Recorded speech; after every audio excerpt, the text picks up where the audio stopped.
Such suffering on the part of Ferrari in qualifying. We saw Leclerc 7th and Hamilton 8th, behind a Williams, that of Albon, behind a Racing Bulls, that of Tsunoda, and behind all the top teams, in fact, because Ferrari in qualifying proved to be the fourth force, not only in the standings. Now let's go see the times, let's analyze them together, let's see the differences, the detail, and it's a great disappointment to see a Ferrari so in difficulty. This is the final qualifying standings with Norris's pole, who did a sensational lap, a McLaren that was flying in the last sector, and Piastri followed him consequently in second position at 84 thousandths. Then we have Verstappen, who got the best out of his car if we want. He always manages to extract something more compared to the performance of the car, also because we have his teammate who was excluded. Lawson in Q1. Russell 4th with Kimi, who also suffered a bit in Q1, was excluded. Tsunoda is the big surprise. 5th, 6th Albon, but we have to talk about Leclerc 7th. 659 thousandths behind Norris and 877 thousandths. There is also to say that the time of Hamilton is not truthful, in the sense that he had a potential and idea to the uptime is said, so a better ideal lap compared to what he then actually did in Q3. But the thing that I'm a bit more disappointed is that Ferrari failed to improve. So much from Q1, Q2, and Q3. Now let's look at all the detail. First, let me recommend. Leave a like and subscribe so you don't miss any video that comes out here on the channel. Every day I keep you updated on all the news about Formula 1 and specifically about Ferrari. So as I said before, the thing that left me a bit speechless is seeing a Ferrari that hasn't been able to improve from Q1, Q2 and Q3 as much as the other teams.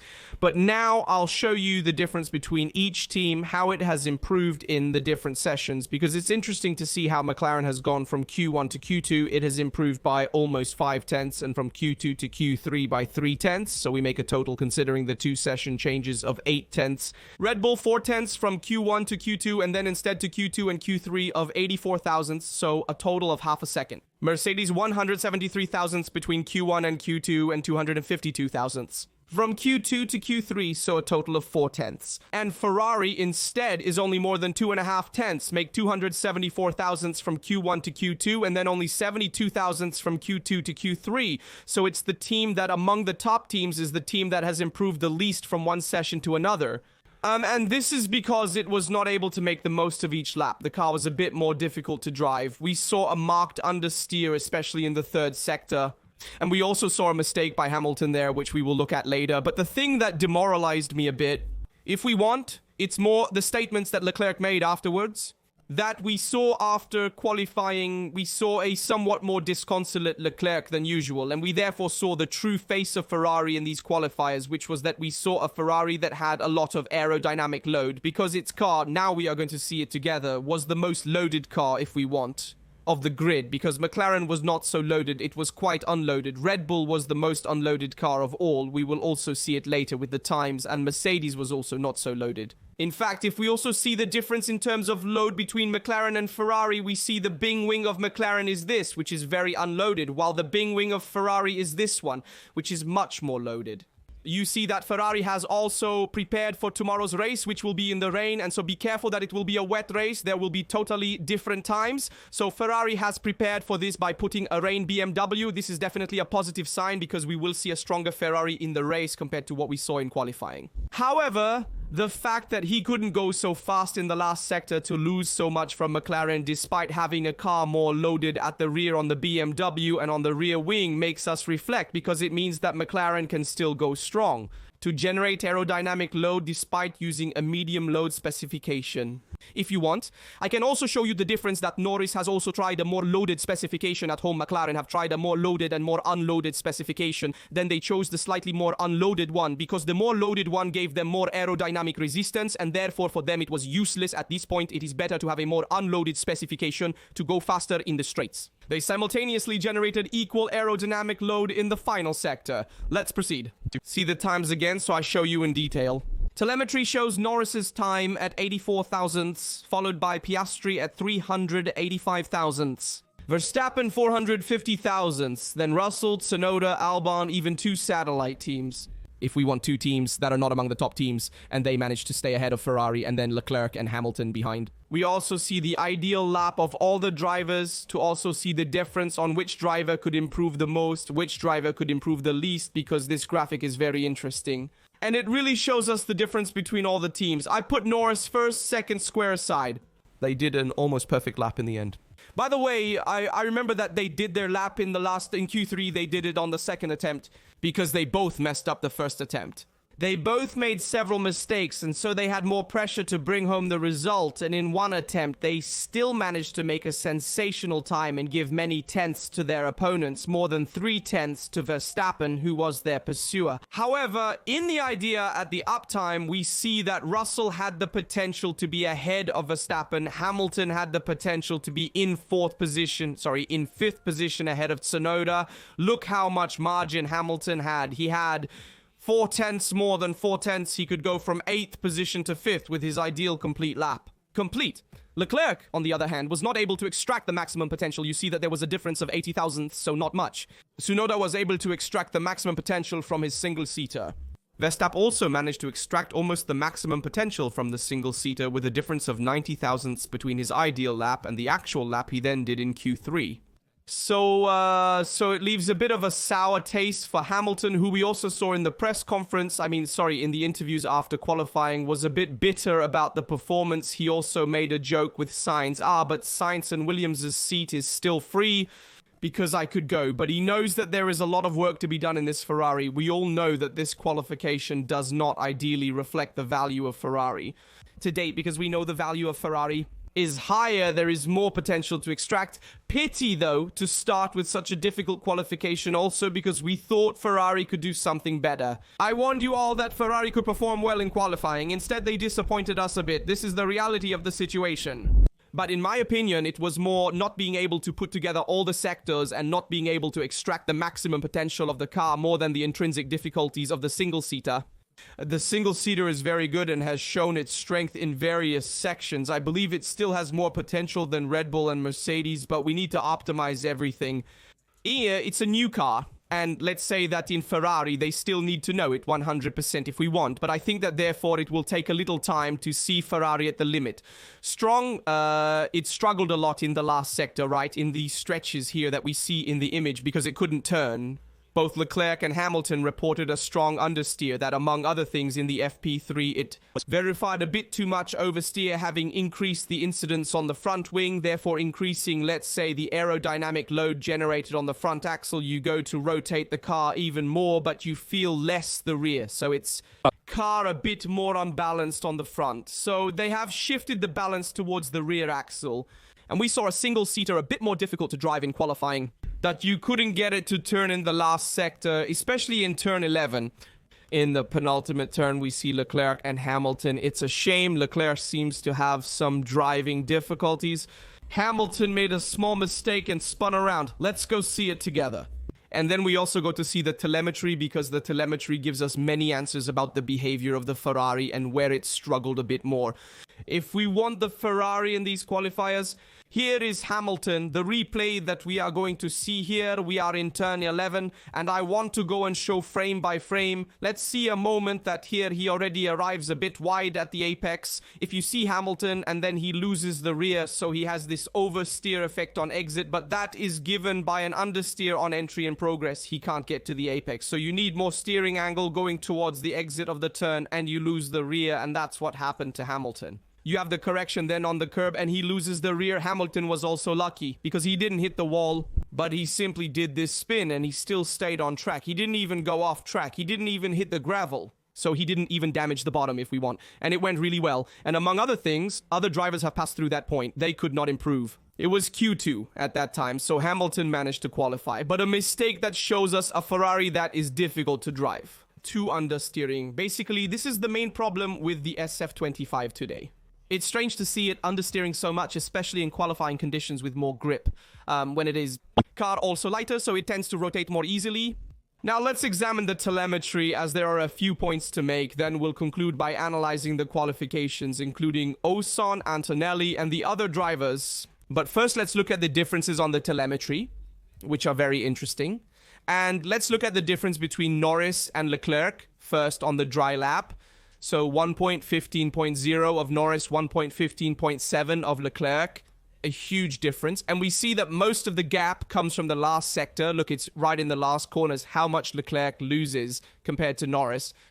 By the way, I remember that Norris's lap was the only attempt he made in Q3 without mistakes, so he also had more pressure, if you will, Norris, in making that lap, because he had to improve himself to take the pole position, and he managed to do it, so he didn't even push that hard, in my opinion, in the last sector. Yet, look here, from here on, boys, a huge difference even about at the apex. If we get to the midpoint, 118 is the minimum point in cornering. 11 while for Norris, we are on 129, so a difference of 6.83 miles per hour between the two, and then also on exit, Norris manages to recover a lot, managing to give many kilometers per hour of difference compared to the Leclerc, precisely because he manages to turn the car earlier, even if the Leclerc brakes later. Norris brakes a bit earlier, stops the car sooner, and manages to make it rotate better, and therefore have more speed and give more gas on exit, and this also happens in the penultimate curve, and then the last curve. He manages to position himself better to have more speed on exit. Another interesting aspect is just how in the penultimate curve, Norris was able to stop the car better, get to the apex better, go a bit wider and stay wide before the last curve due to his trajectory. Although not ideal, he maintained a constant speed.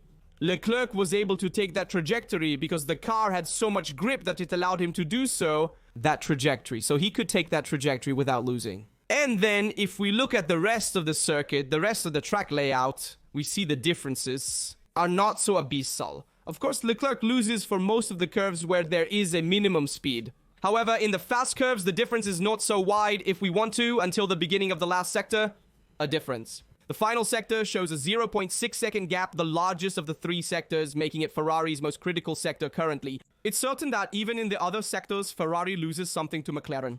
Let's move on. Let's see the difference between Verstappen and Leclerc, which is very interesting because in this case, Verstappen had a lighter car.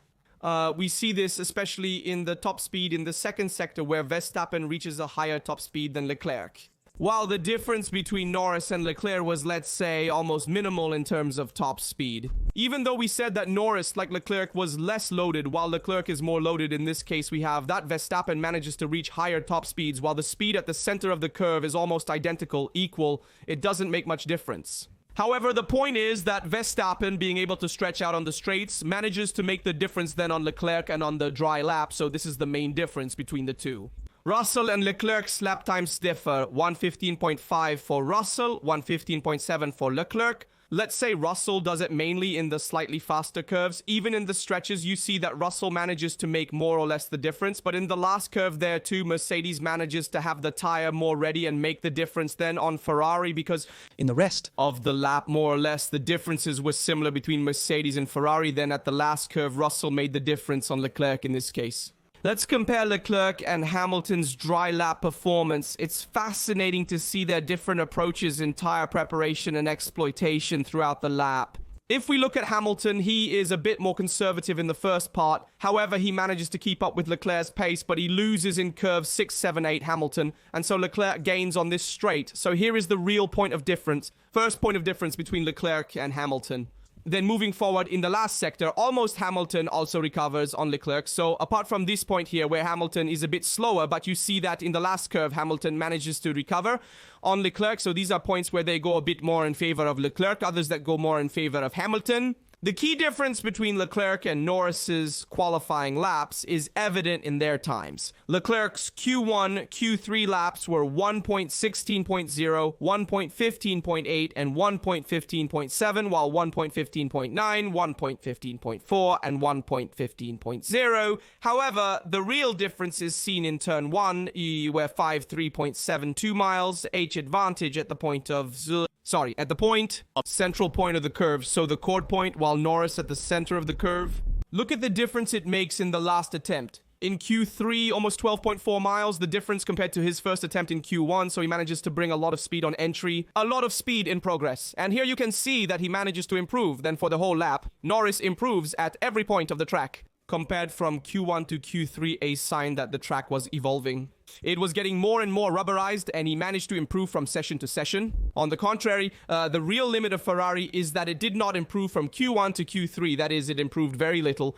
And we also see this with the lap times. So these are the main differences I wanted to show you on telemetry. I also wanted to say a few words talking about both Tsunoda and Lawson, because we saw Lawson who remained stationary in 18th position, many mistakes on his part, while Tsunoda brought it home in 5th position. So Tsunoda deserves a lot. Too bad for Lawson, who is not comfortable with the single-seater. Because Red Bull, I told you, is very low on power. Verstappen manages to drive it aggressively, and he manages to extract the maximum potential from the car. However, it's a car that is not stable for Lawson. He accuses the same problems that Perez had last year. He was left out in Q1 making many mistakes. We'll see if he can recover tomorrow and in upcoming races, finding more feeling. Here's a mistake by Lawson. Went out. Sorry, here. You see that he went off track. He also made a long one at the penultimate turn. And then we obviously also have to talk about Antonelli, who was left out in Q1.